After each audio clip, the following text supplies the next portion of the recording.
I could have your attention here in the media center, we are now joined by today's second-place finisher in the NASCAR Sprint Cup Series New Hampshire 301, and that is none other than Tony Stewart, driver of the number 14 Haas Automation Chevrolet for Stewart Haas Racing. And Tony, you're on a streak now. You're heating up in the summer, and it looked like it was quite the battle there in the final few laps here. I'd say the last three restarts were pretty intense. It's this track's always kind of had a history of one lane prevailing over the others, and you got 2 lanes wide of cars that were trying to get to one lane every restart. So, and it seemed like it took a couple laps after the restarts for the track to rubber back in, and I think it was the best tire that Goodyear has brought here that I can remember in the 18 years I've been here. You could race all over the racetrack today, and didn't seem like the aero situation was near as bad as what it has been in the past. So I was really happy with what Goodyear brought.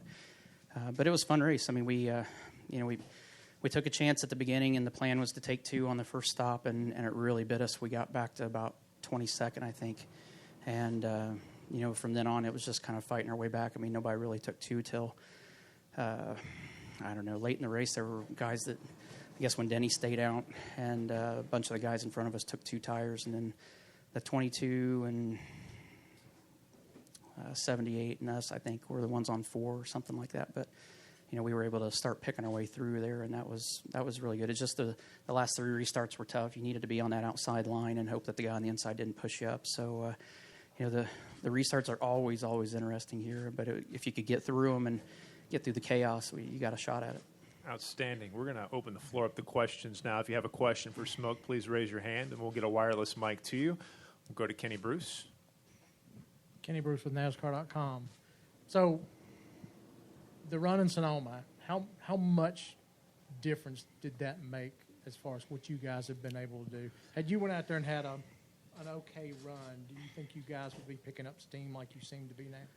I still think we'd be picking up. I mean, you look at how we ran at Pocono until I crashed, and then Michigan the following week. I mean, we picked up, and then weekend off or whatever, and then Sonoma. So, I don't think Sonoma necessarily was an indication of why we ran good here, but it gave us a lot of confidence. It gave me a lot of confidence. Gave Mike confidence. Really picked the morale of the team up. It was kind of everybody's kind of on edge because it just you want it. Everybody wants this last year to be good. And we want to run good in this last year. So, for Mike and I to get caught up with each other, we really had to work hard at it. And I think he's done a great job. But I think Sonoma really helped kind of just relax everybody and let us get in the mode of racing again and not really worrying about what we were looking like out there and why aren't we performing. But I feel like that had started before Sonoma. So, this weekend, probably what I'm most proud of this weekend is we really weren't that strong, I didn't think, off the truck. I mean, we were okay, but we weren't. There were guys that were 0.3 faster than we were, all day on Friday, and even yesterday they were solid 0.2 faster than we were. And to be able to work through things, Mike spent while I went to Eldora last night for Kings Royal, Mike was working all night, and so my phone would vibrate in my pocket, and it's 11 o'clock at night, and he's got a question still that he wants feedback on, and that's the stuff I like about him. I mean, he's a workaholic, and I guarantee you he watched the entire race last night. I mean, he watched the night before the race. He watches every previous race there, and just kind of watches what happens. So I mean, for a guy that's not been, the head guy on the pit box for very long, I mean, he's got a lot of savvy about what's going on there. So I feel like things are kind of gelling around us, and I feel like everybody's just kind of got that one. And now everybody's just working, and I felt like from where we were on Friday to where we ended up today, it was a lot of momentum and a lot of gain through the weekend. We'll go next to Terrell and then back to Jonathan. Hi, Tony. Terrell Covey, Portsmouth Herald. I was just wondering, when you're kind of mired back there in 22nd, and then all of a sudden there's some restarts and you're picking up some spots, and then there's some attrition in front of you, and you're fighting for a win. How does that change the mindset late in the race? And how do you kind of go, okay, I'm going to go win this thing now? To be honest, I don't think my mindset, even from the time that we took the 2 tires and restarted 6th and fell back to 22nd or whatever it was, and then the rest of it, I mean, I really don't think our mindset changed. I mean, you just kind of have to – this is one of those places that you get caught up racing each other, but you still got to really race the racetrack more than anything, I believe. And, there were a couple times that we were racing around guys and we would catch them and then just got too tight when we got right up to them. And, there were times that I thought I pulled some veteran moves and just kind of backed off of them and didn't really try to get up to them and watch them race each other. And then when you see them start missing the bottom or start getting loose on the exit, then I went up there and tried to push them and make them make mistakes, and it was working. So, it's that old age thing comes into play once in a while. Go to Jonathan and then up front to Bob. Tony, Jonathan Stallsmith, New Hampshire Motor Speedway. You've had a lot of success here at New Hampshire. You have one race left in the chase in September. How much confidence do you have after today that you can win that race, move on to the next round? Well, a lot of things happened. but for sure I feel like we've got something to build on from when we come back. Both Mike and I feel like we've got some things to gain on. I hope everybody else feels like they got what they got's good enough, but I feel like we have room to gain from it. And he's the kind of guy that won't stop till he figures it out. So, it's a solid weekend, but it's the spring race. And when you come back here in the chase, the whole atmosphere is different. So, we'll come back and do the best we can with it. Next to Bob. Bob Hawker, CSPN. I have two questions about the upcoming week. First, Eldora. In the past couple of years, it's kind of been a nice distraction for you. Will it be again? Feel like a nice distraction? I think any distraction's a nice distraction from now until Friday morning. But it's a big weekend. Obviously, I'm not going to downplay it because it's one of the most important weekends of the year for me, being at home and racing in front of friends and family for the last time there. So it'll be an emotional weekend for sure. But I've got a plan on how I'm going to approach the weekend, and I'm just going to stick to that plan and go about our work.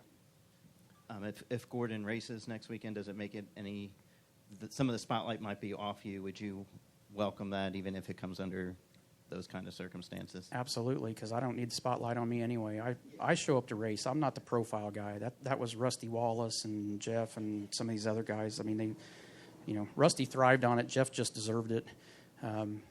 I've never cared about that. I just want to race. I'm a race car driver. I'm a racer. I don't care about all the hoopla. I just want to go race, and I want to have a good weekend and run well. We're going to go upstairs next. Lee Spencer, motorsport.com. Great comeback today.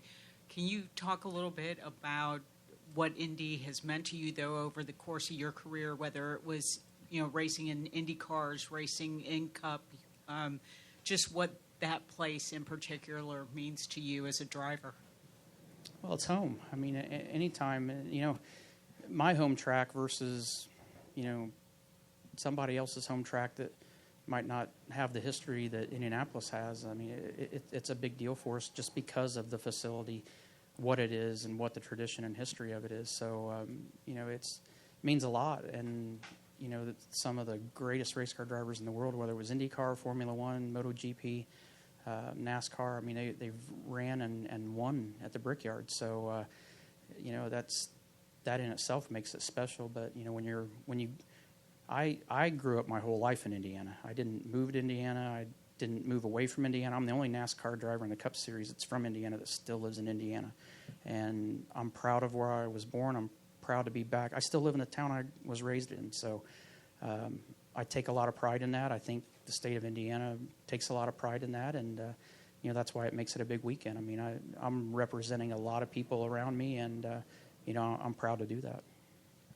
Come back downstairs. George Sione with the Nashua Telegraph. Tony, with Dale Earnhardt's situation right now, how serious do you think NASCAR takes, and you guys as a team and the other drivers take the concussions and the protocol, things like that, with obviously, the future, forget about racing, but when you're, living your life afterwards, the ramifications that can come from certain things like that. There's life after racing? Well, you might find out, right? No, I'm still racing, bud. I'm just not driving a Cup car next year, but I'm still racing. My dad's 78, and he's still racing, and I promise you I got more talent behind the wheel than he does. I've watched him race, and if he can still race at 78, I might be able to make it to 78 too, so I got a long way before I think about that. But, it's probably, I think from a driver's perspective, it's one of the greatest things that the entire garage area is proud of is how much work and effort and money that NASCAR spends on safety. And, you know, I think Dale has been one of the guys on the concussion side that's really been a leader in that side. You know, you hate to see this happen to anybody, but like we said earlier, I mean, it takes a pretty strong guy to say, hey, something's not right, and to say I need to get something looked at. I mean, the era that I grew up as a race car driver, I mean, I didn't know I'd broke my back 4 times. I knew this last time, I thought it was the second time I broke my back. This is the 4th time I've broke my back in my career. 2 of them I didn't even know about. And the era that I came in, I mean, you had to race to make a living. You had to race to pay your bills. If you could get up and you could drive yourself to the racetrack, I mean, there were days that my hand was broken. We taped my hand to the steering wheel. That's just the era that I grew up in. Well, you had to. That's how. I mean, that was our job. I mean, that's how we lived. I mean, that's how you paid rent. That's, you know, if you didn't race, you may not make enough money to get to the next 2 races. So you had to do that. But, you know, I think since the NFL and since the concussion thing's become such a big topic, and it's just awareness more than anything. And I think that's the great thing about Dale is that he's really brought a lot of awareness to. It just doesn't happen in the NFL. It happens in our sport as well. So, you know. His father was very responsible for a bunch of safety improvements, and Dale Jr. is responsible for the same thing. So, you know, I'm proud of him. I'm proud of our sanctioning body. I think they do an awesome job of not just on the concussion side, but across the board. There's so many things that you guys never see that we as drivers see that they do that really impresses you. And it's not, you know, it doesn't make them more money. It doesn't make the show better. It's stuff that they do for us and trying to make us as safe as possible. And they don't have to do that. But they do, and they take a lot of initiative to do it, and they deserve a lot of credit for the hard work. Come back up front to Kenny. I know your focus is on your team and what you guys need to do to improve. And you know, you had your win. Brad won 2 coming into this race, but the Toyotas were strong again today, really strong at one point. Do you guys feel like you're close to them, or do you feel like you've got another level to get to before you can run with them? Or you know? I think there's been a couple races here recently where we've kind of fought the same issues across the board with the 4 cars in our organization.